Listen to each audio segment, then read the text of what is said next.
好似一包糖，成分就差唔多全部係添加劑，分別有6種色素、2種酸度調節劑、改良劑、調味劑等。一樽蠔油亦有防腐劑、穩定劑、甜味劑同2種增味劑。現時政府嘅食物安全規例中有12種准許使用嘅防腐劑、7種抗氧化劑，而食物安全中心亦正檢討食物標準法，計劃為每一種食物定出可以使用添加劑嘅最高含量。去到旺角街頭，亦有唔少五顏六色嘅飲品。一直研究健康飲食嘅周兆祥就話，市民日日飲，其實都唔知道飲咗幾多化學物質。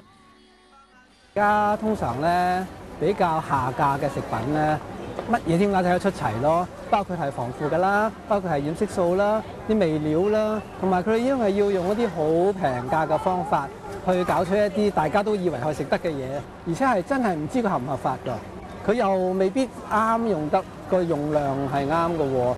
至少一個麻醬。呢一日佢就講解某一啲午餐肉中可能含有嘅化學物質。係咩色嘅咧？我親眼睇到係灰色嘅。落一樣嘢咧，你又覺得好食，又變咗粉紅色，係咪粉紅色㗎？嚇！仲有十世都唔變喎，3樣用途喎。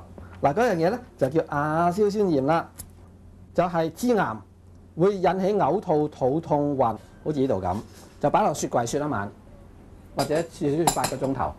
打得唔好。周兆祥話：最重要係學識點樣揀食物。呢一日佢就教學員製作天然嘅雪糕。嗱咁啊，呢個係派俾你睇。所有嘅問題個根源都係一樣，就係生產嗰個同消費嗰個脫節啊！即係話咧，我哋唔自己做嘢食咯，即係香蕉四。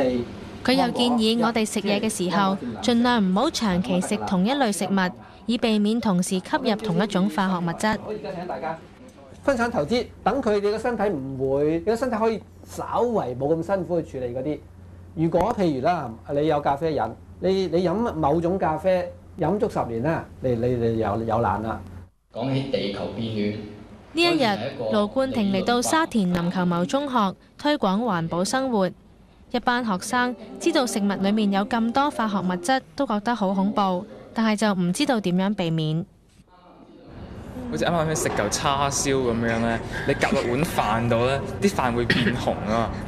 應該都係喺紅腸都係，其實都應該夾埋食咗好多唔應該食嘅嘢。我哋嘅免疫系統好似個桶咁嘅啫，真係好似個桶咁啫。你由細到大灌擺呢啲化學物質落去，佢慢慢多啲都冇事嘅喎，到滿瀉你就開始病變啦。嗰陣時已經可能係太遲啦。